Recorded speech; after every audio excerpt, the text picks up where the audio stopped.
Jesus. Podem abrir as vossas escrituras sagradas, por favor. Livro de Gênesis, capítulo de número 24, versículo de número 16. Glória a Deus. Enquanto você abre e procura o texto em questão, louva a Deus por esta rica oportunidade de juntos podermos estar aqui na casa do Senhor para assim adorá-lo ao teu santo nome. Louva a Deus também pela vida do pastor dessa igreja, pastor Marcos Ximenes. Agradeço pela recepção, pela oportunidade de hoje nós podemos estar aqui pregando a palavra do Senhor. A vida do nosso querido pastor Sidney Amaral, que nos realizou o convite. Muito obrigado. Deus continue abençoando a sua vida, a vida do nosso pastor, as suas respectivas esposas e famílias, que o Senhor continue abençoando a vida de cada um de vocês. Louva a Deus também por esta congregação que me recebeu tão bem. Me sinto muito feliz por estar aqui congregando juntamente com os irmãos. Eu acredito que próxima semana se completa um mês já que eu estou vindo aqui, mas os irmãos nem estão me vendo direito, né? Agora eu vou começar a ser mais frequente, graças a Deus, aqui na congregação. Louva a Deus também pela vida do meu amigo Lucas. O Lucas ainda não tomou a decisão não, irmãos. Quem sabe logo, logo ele toma a decisão de passar para o Parque dos Camargos também. Deus seja louvado pela tua vida, meu amigo. E louva a Deus pela vida de cada um dos irmãos. Quantos aqui estão ansiosos para ouvir a palavra do Senhor? Diga glória a Deus. Então, Gênesis capítulo de número 24, versículo de número 16. O Senhor tem uma palavra para os nossos corações, que nos diz assim o texto: E a donzela era muito formosa à vista, uma virgem, nem homem algum a conhecia. E ela desceu ao poço e encheu seu cântaro e subiu. Amém. Apenas este versículo aqui. Existe uma festa dentro da nossa sociedade, dentro da nossa cultura brasileira, que é uma festa muito importante, muito comemorada e festejada por todos nós, que é a consumação de um matrimônio, que é quando acontece um casamento. Todos nós ficamos muito felizes quando acontece um casamento dentro da igreja, quando nós vemos dois jovens realizando ali um matrimônio, e todos nós vamos alegres para festejar juntamente com aquele casal de noivos. É assim aqui na cultura brasileira, porém, é assim também em várias localidades do nosso planeta, do nosso mundo. Existem diversas tradições, diversos modelos, diversos métodos para realizar essa festa, que é a consumação de um matrimônio, que é um casamento. E quando nós olhamos a Bíblia Sagrada, não é diferente. Quando nós estudamos a cultura hebraica, a cultura judaica, não era diferente também. Existia-se essa festa, existia-se a consumação desse matrimônio. Porém, era um pouco diferente daquilo que nós entendemos hoje aqui na cultura brasileira. Existiam algumas formas de realizar o casamento judaico. E hoje o Senhor coloca no meu coração uma das formas para compartilhar juntamente com os irmãos. Hoje a gente vai falar sobre o casamento judaico. Quando um jovem, ele se apaixonava por uma moça, quando esse jovem, ele gostava de uma donzela, a história hebraica vai nos dizer que esse jovem, ele chegava até essa moça, até essa donzela, e ali ele refletia o seu desejo, ele dizia o que ele sentia por aquela moça, dizia que estava apaixonado por aquela mulher, e ele já afirmava assim um compromisso com ela. Então na cultura judaica nós não veremos namoro acontecendo que nem acontece no Brasil. Na cultura judaica nós vamos ver que quando o rapaz ele se apaixonava pela jovem, ele chegava até ela, assumia ali aquela paixão e ele já a convidava para realizar um matrimônio. Ele já a convidava para firmar um acordo para que em um futuro não tão distante eles pudessem realizar assim um casamento. E se aquele jovem rapaz fosse correspondido pela donzela, pela moça, agora ele passaria por um outro processo. Aquele mesmo jovem deveria chegar até o pai daquela moça e dizer o seguinte: olha só, eu estou apaixonado pela tua filha e eu quero me casar com ela. Aquele pai daquela jovem donzela daquela moça, ele dizia o seguinte: você quer casar mesmo com a minha filha? Então você vai ter que provar. O valor do dote dela é esse. E na cultura judaica, para o jovem se casar com a moça, era necessário ele pagar um dote. Deixa eu te dizer algo, era um valor considerável. Jovens brasileiros, pode levantar a mão e dar glória a Deus, porque aqui no Brasil não tem esse tipo de coisa. Só que lá na cultura judaica, aquele jovem devia pagar um valor considerável, que viesse representar o desejo que havia de fato dentro do seu coração. E quem sabe aquele dote era um valor muito alto, financeiramente falando. Quem sabe era algum bem material que ele tinha que fazer, ou quem sabe algum desafio que ele deveria cumprir. Eu tenho um tio que ele é alagoano, ele diz que lá em Alagoas, quando o jovem está ansioso para namorar com uma jovem moça, ele tem que segurar a cobra pela cabeça. Graças a Deus aqui em São Paulo não tem esse tipo de coisa. Mas lá na cultura judaica era necessário se pagar o dote. E se houvesse de fato o desejo desse rapaz de se casar com aquela moça, ele pagava o dote por aquela donzela. E quando ele pagava o dote, ele recebia um contrato, ele recebia um acordo, ele recebia ali um papel, a qual firmava a aliança daquele rapaz com o pai da moça, qual ele estava se comprometendo. E naquele papel garantia que o pai estava cedendo a oportunidade dos dois se casarem. Logo após ele pegar aquele contrato, aquele jovem rapaz, ele pegava uma medalha. Em alguns casamentos era um colar de 10 dracmas. É por isso que nós vamos ver Jesus contando a parábola. E quando a mulher perdeu uma das suas dracmas, ela ficou preocupada, porque geralmente o colar das dracmas era dada pelo noivo. Aquele noivo, ele pegava uma medalha ou um colar de 10 dracmas e ele levava até aquela jovem que se tornaria a sua noiva. E ele entregava aquela medalha para aquela jovem, e naquela medalha estava escrito o seguinte: consagrada a fulano de tal. E quando ela recebia aquela medalha, que ela colocava sobre o teu pescoço aquele colar, agora mais nenhum outro jovem poderia chegar até ela. Agora mais nenhum outro jovem poderia cortejar aquela moça, porque ela já estava consagrada àquele rapaz que firmou o contrato, que pagou o dote e entregou a medalha para ela se vestir. Só que agora, após ele entregar a medalha para aquela moça, ele dizia o seguinte: olha só, agora nós estamos comprometidos, então agora eu preciso ir embora. Por que ele tinha que ir embora, pregador? Porque agora ele iria criar, construir o lar, construir a casa, construir a estrutura aonde eles pudessem morar e viver as suas vidas. E quem sabe naquele momento batia uma tristeza na noiva, porque ela sentiria a falta daquele rapaz. Mas ele dizia o seguinte para ela: olha só, não se preocupa. E quem é espiritual já vai entender esse negócio.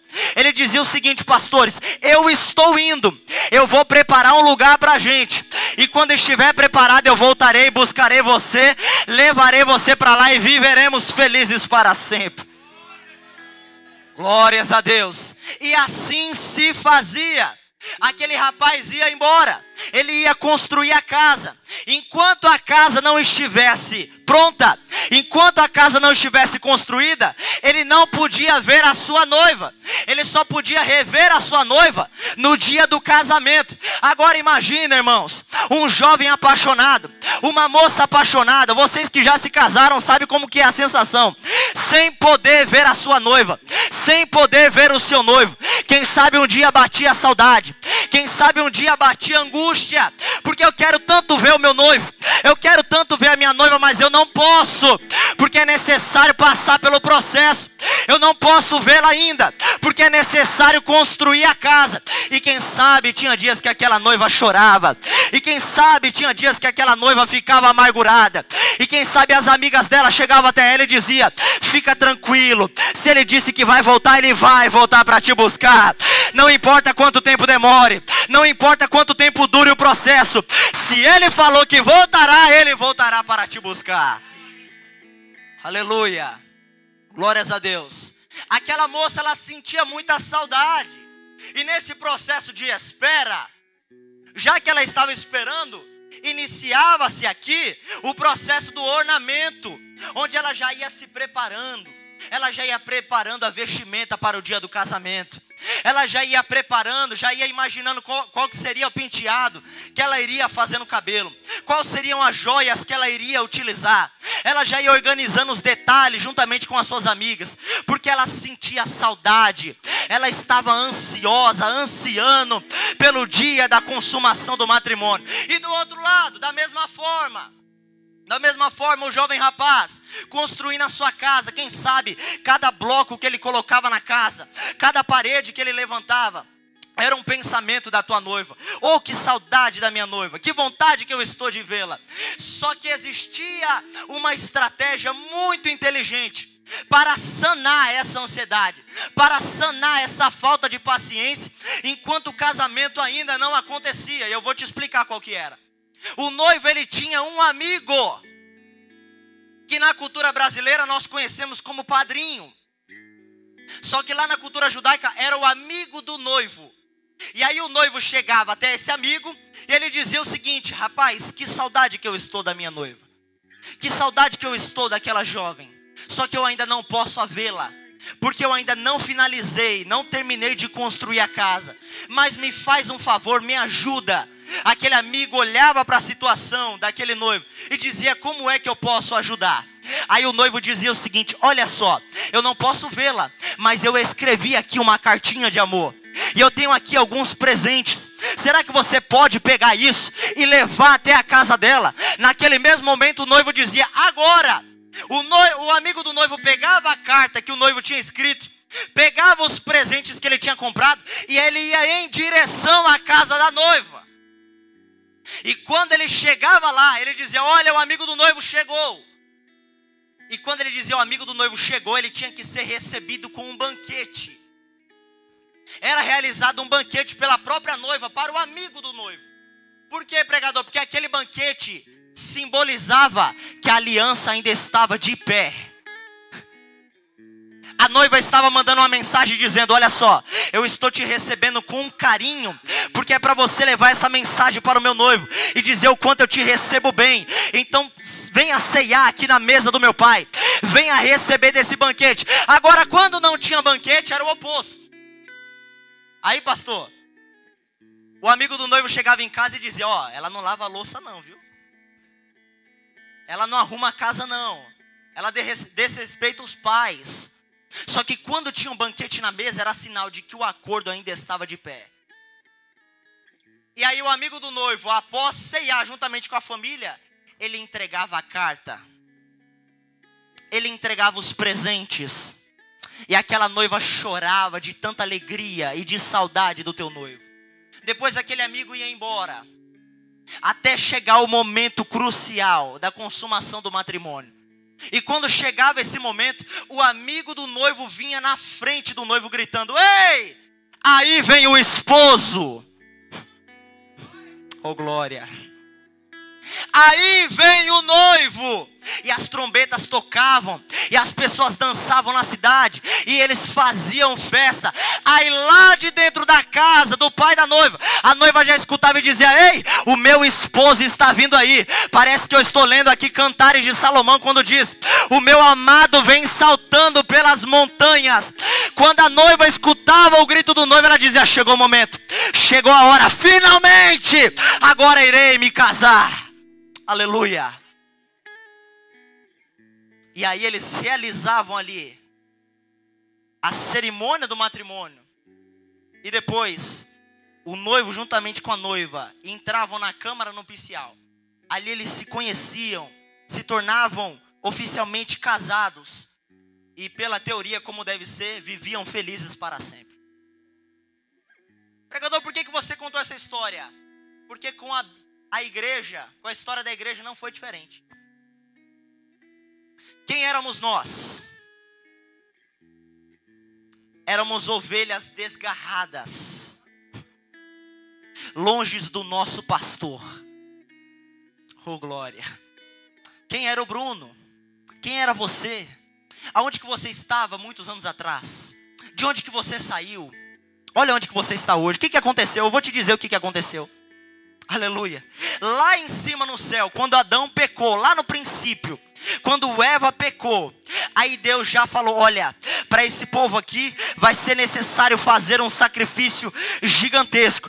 Aí Jesus olha para o pai e diz: pai, eu estou disposto a dar a minha vida por essa noiva, eu estou disposto a entregar a minha vida por esta igreja, mas filho, o dote é muito alto, vai ser necessário você carregar uma cruz pesada nos ombros, vai ser necessário eles colocarem sobre ti uma coroa de espinho, eles vão bater em você, eles vão cuspir em você, eles vão maltratar você, eles te darão 39 chicotadas, mas ele disse: pai, eu pago o preço, eu pago o dote, eu quero essa noiva, eu quero esse povo, eu quero o Parque dos Camargos, eu quero o pastor Sidney, eu quero o Bruno, o dote é caro, mas eu pago. O Rabacanda Xandaraia, aleluia. Nós só estamos aqui hoje porque um dia o noivo olhou para mim e para você, nós não tínhamos qualidade nenhuma, mas ele falou: eu quero ele, eu quero ela, porque lá na frente eu vou encher do meu espírito, e vai ser um pregador, vai ser uma pregadora, vai ser pastor, vai cantar na igreja, vai fazer a obra. Uramando, Uramaia, Calabachandaraia. Cadê os gratos pelo sacrifício de Jesus? Oh, glórias a Deus. Eu fico constrangido quando eu olho a Bíblia Sagrada e eu vejo o dote que o Pai pagou. Eu não merecia. É por isso que o apóstolo Paulo vai dizer: não por obras, mas pela graça que ele derramou sobre cada um de nós. Oh glória. O salmista Davi vai dizer: o Senhor me tirou do charco de lodo e me colocou em lugar de príncipes e princesas. É isso que ele fez, é isso que ele faz, e é isso que a graça dele vai continuar fazendo. Eu sirvo a um Cristo que transforma o bandido em pregador, eu sirvo a um Cristo que transforma a prostituta em esposa de pastor, em missionária, em dirigente do ciclo de oração. Eu sirvo um Cristo que ainda transforma a vida do crente.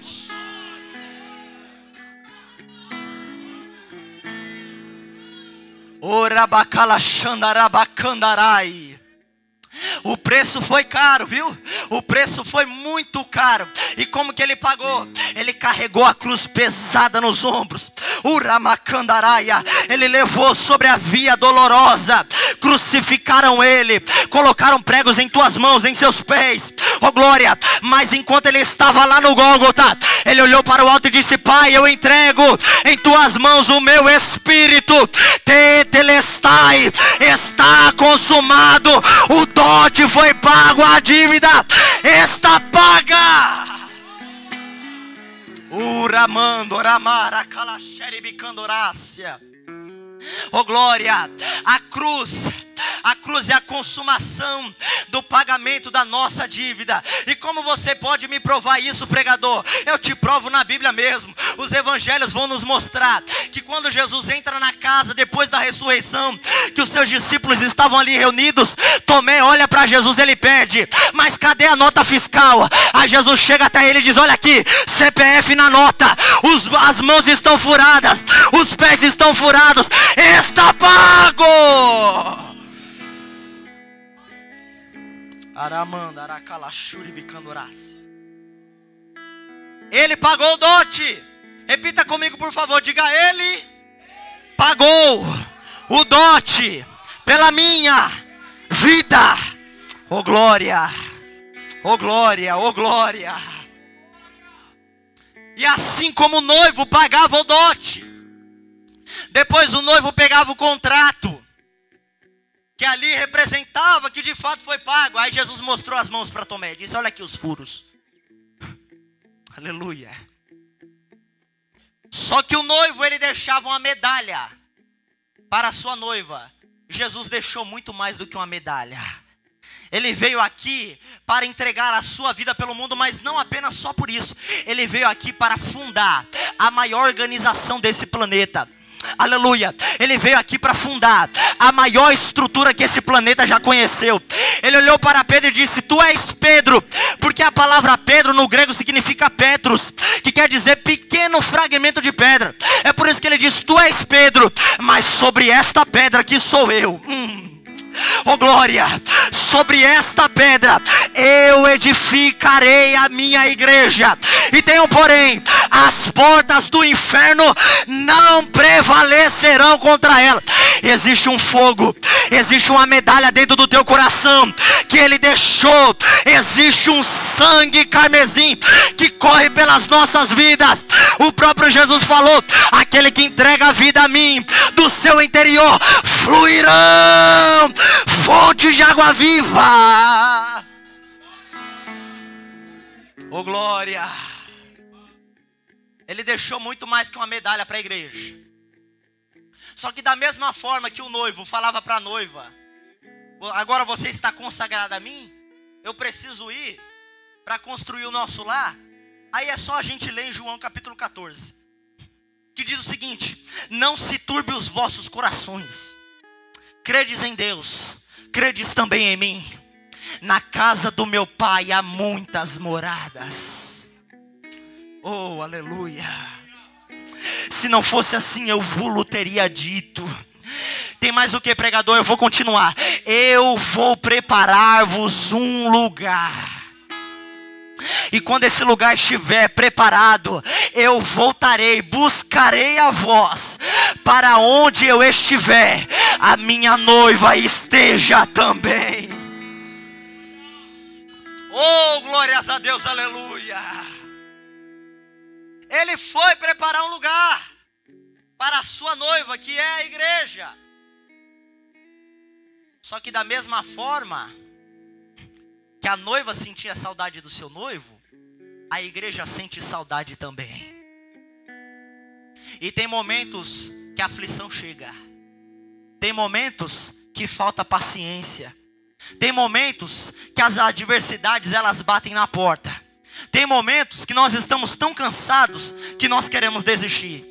Tem momentos que as aflições fazem que o desejo de querer parar chegue em nossas vidas. Tem momentos em que as circunstâncias querem nos parar. É a saudade do noivo.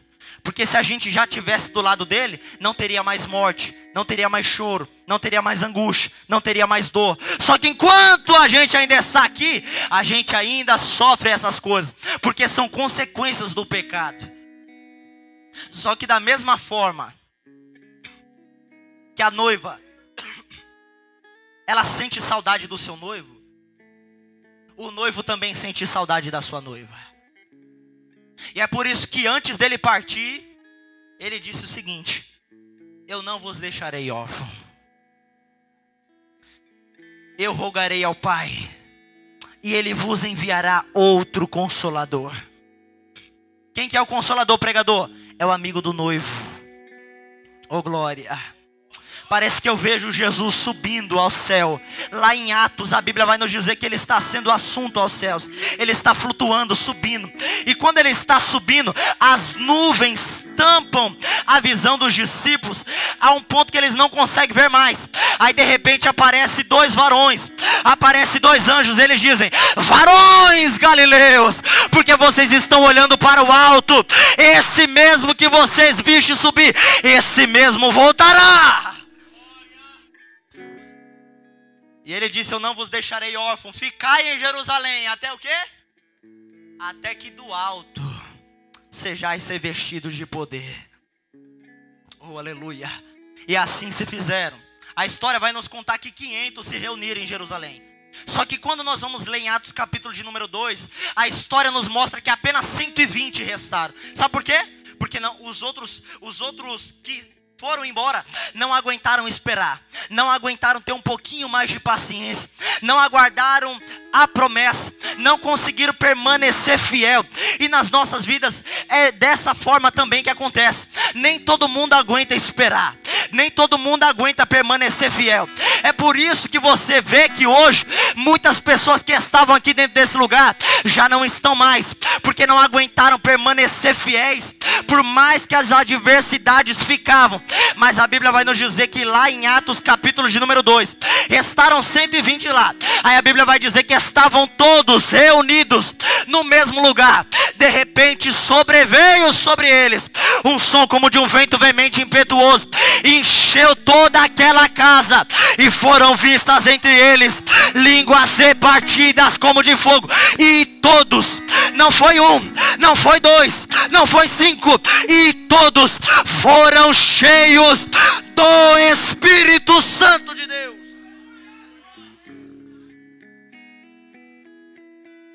O amigo do noivo desceu sobre a igreja. E como é bom ter a presença desse amigo do nosso lado.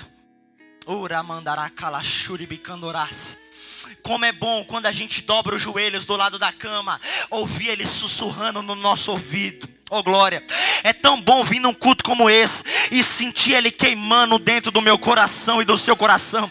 Se você ainda não sentiu a presença desse amigo aqui nessa casa, tem algo de errado com você. Se conserta rápido, porque ele está aqui neste lugar.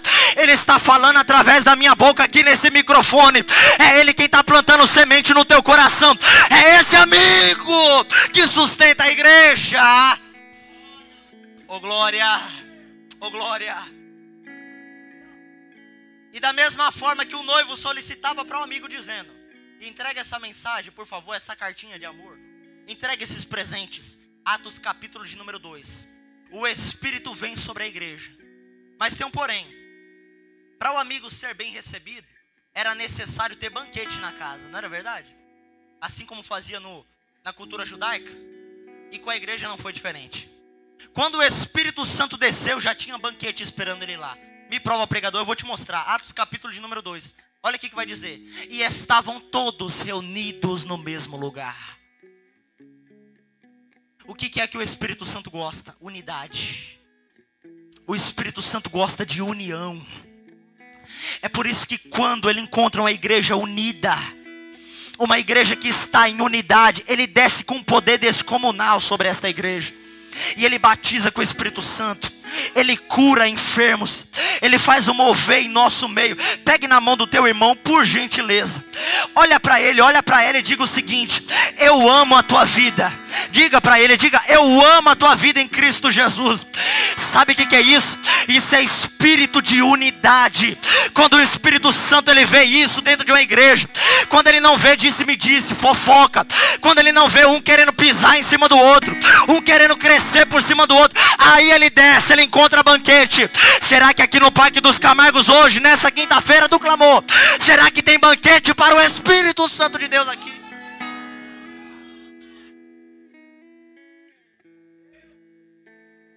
Tem banquete aí? Tem? Você trouxe um banquete para o Espírito hoje? Urabacalaxandaraia. O que você veio oferecer nessa noite? O que você veio oferecer? Ou você veio apenas receber? Primeiro ofereça o banquete que o amigo vai te entregar a carta e o presente. Assim como foi em Atos capítulo 2. Estavam todos reunidos em um só foco, em um só objetivo, em um só clamor. De repente, olha só, sobreveio, porque a vitória não vem de baixo, ela sempre vem do alto. Sobreveio sobre eles um som como de um vento veemente e impetuoso. Por que som, pregador? Porque existe 3 coisas do mundo que a gente não pode segurar: água, vento e som. E nada pode segurar o Espírito Santo. Quando ele quer agir, ele age. Quando ele quer operar, ele opera. O ramando candarácia. De repente sobreveio um som como de um vento veemente e impetuoso, e encheu toda a casa. Aleluia. Porque o banquete já estava lá esperando o amigo do noivo. Oh, glória a Deus. Eu percebo a nossa igreja, falando no aspecto geral, nós cometemos um erro muito grande, que na verdade é uma falta de entendimento. Porque muitos de nós queremos oferecer banquetes só em congressos, só em festividades. Muitos de nós queremos oferecer o banquete para o Espírito apenas em uma data festiva. E por que o Espírito Santo ele opera com muita força em festividade? É porque a gente organiza os mínimos detalhes. É porque a gente se renuncia. É porque a gente se consagra na semana da festa. É porque a gente oferece jejum. É porque a gente ora de madrugada na semana da festa. É por isso que quando chega o final de semana, ele desce com poder e autoridade sobre as nossas vidas.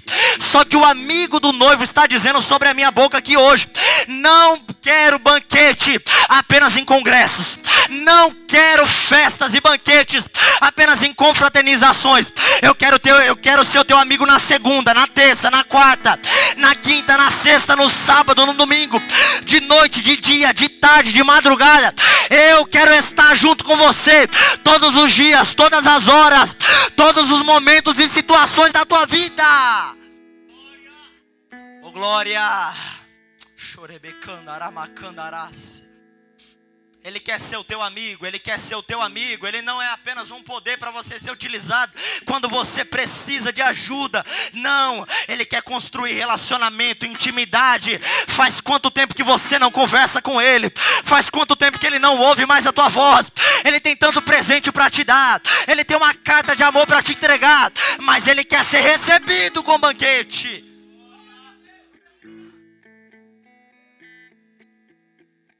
Oh glória! E quais foram os banquetes, pregador? Quais foram os presentes, melhor dizendo, que ele entregou em Atos capítulo de número 2? Eu vou te dizer: dom de visão, pois foram vistas. Dom de línguas, pois foram vistas línguas repartidas como de fogo. Mas dom do que, pregador? Qual foi o outro presente que ele levou? Ele deu o dom da palavra para Pedro. Porque depois do batismo, Pedro levantou a voz, pregou, e em média 5.000 almas aceitou Jesus naquele dia. Quando o Espírito Santo chega, ele traz presente. Deixa ele te presentear hoje. Oh glória! Paulo ele vai dizer que os presentes do Espírito Santo, os dons que ele tem para entregar para a igreja, é dom da palavra, dom da ciência, dom da sabedoria, dom de profecia, dom de línguas, dom de interpretação, dom de sonhos, dom de visões. Aleluia! Ele tem dom para te entregar, dom de liderança, dom de canto, dom de fazer missão, dom de intercessão, dom de pregar a palavra. Então apenas receba ele com um banquete, que ele tem muita coisa para te presentear. Oh aleluia! Glórias a Deus. O Espírito Santo ele desce como um vento veemente e impetuoso. Ele enche toda aquela casa. Ele entra dentro dos corações. São vistas línguas repartidas como de fogo. Porque quando a gente monta o banquete, ele vem e ele ceia juntamente com a gente. Aleluia. E ele traz a carta e os presentes para a noiva. E qual que é a carta que o Espírito Santo traz? Olha aqui, ó. A Bíblia nos diz que toda palavra foi inspirada por Deus. A palavra inspirar, ela traz a noção do respirar também. E o que a gente respira? Ar, vento. E a palavra espírito no grego quer dizer pneuma, que é o mesmo significado de vento e ar. Toda palavra foi inspirada. Essa é a carta que o noivo pediu para o amigo entregar.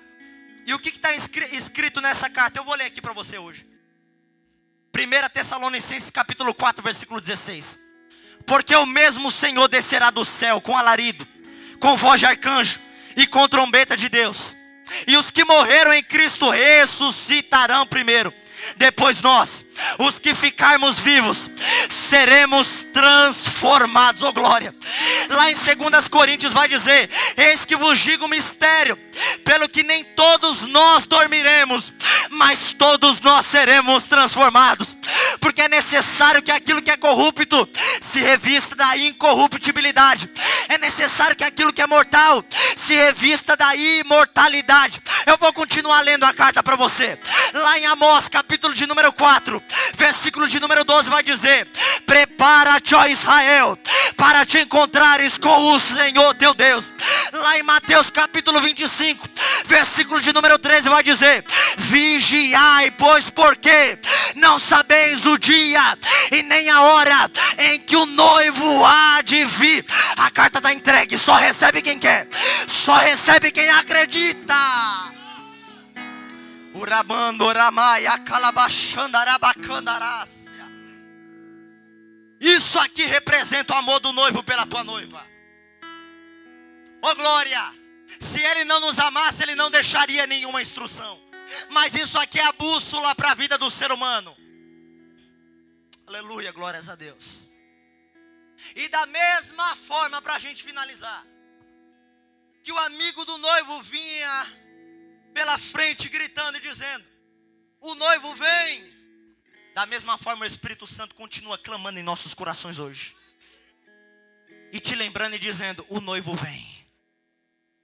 O noivo vem. O noivo vem, se prepara.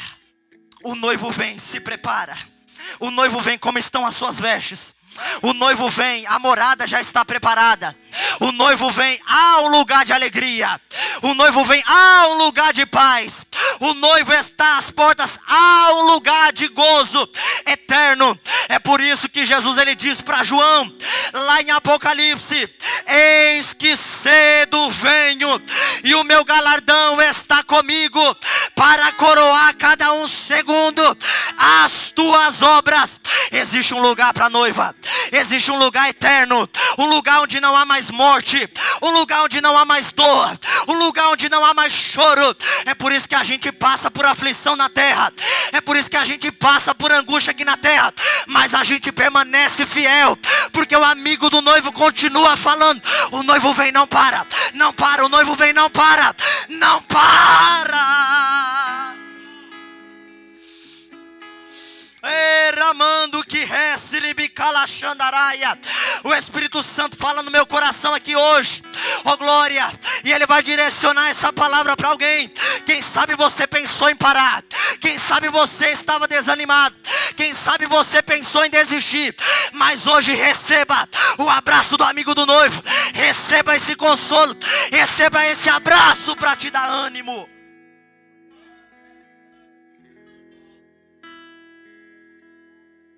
Oh, aleluia! E quais são as características da noiva? A gente leu em Gênesis capítulo de número 24, versículo 16.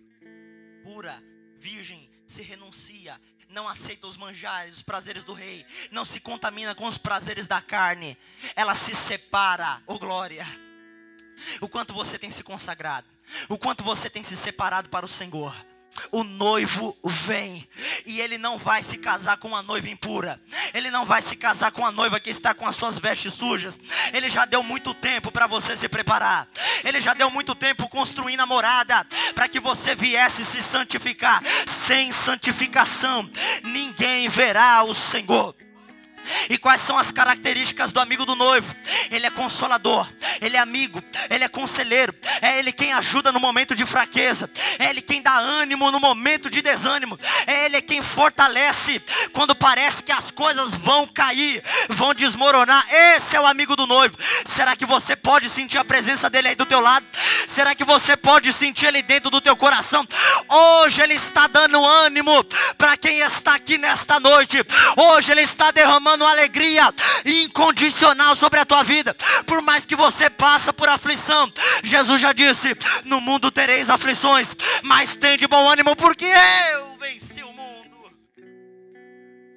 Oh, glória! E quais são as características do noivo? Melhor dizendo, quais são as características do noivo?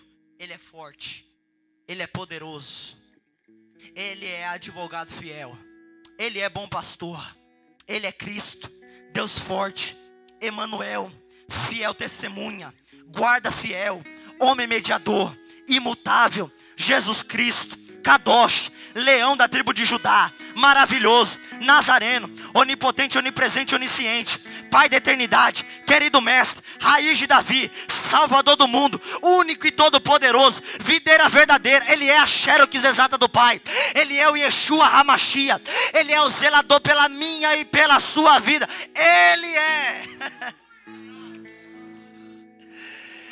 Oh glória! Na primeira vinda colocaram uma coroa de espinhos sobre a tua cabeça. Na segunda vinda ele virá com uma coroa de ouro. Na primeira vinda ele veio montado em Jerusalém dentro de uma jumentinha de ouro, as pessoas lançando as palmeiras e dizendo Hosana.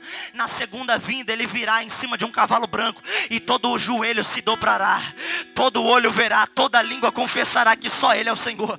Na primeira vinda uma lança afiada o transpassou o teu corpo. Na segunda vinda uma espada afiada de 2 gumes sai pela tua boca.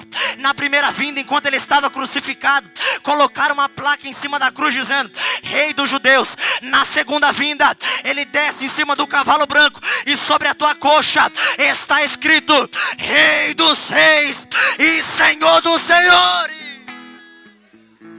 Se coloque de pé, por favor. Urabacala xeribidaracandorai. Esse é o noivo da igreja. Oh glória. Foi ele quem curou o cego, foi ele quem curou o paralítico, foi ele quem curou a mulher de fluxo de sangue, foi ele quem multiplicou os pães, foi ele quem andou por cima das águas, foi ele que mandou o mar se aquietar, e ele continua sendo o mesmo. Ele opera, ele trabalha, ele age, ele aviva, ele renova, ele batiza, ele cura, ele restaura, ele transforma. Eu não sei pelo que você veio buscar nesta noite, eu não sei o que está afligindo o teu coração, mas o amigo do noivo manda te dizer, ele pode, oh glória, porque nada é impossível para Deus. Ainda antes que houvesse dia, ele é.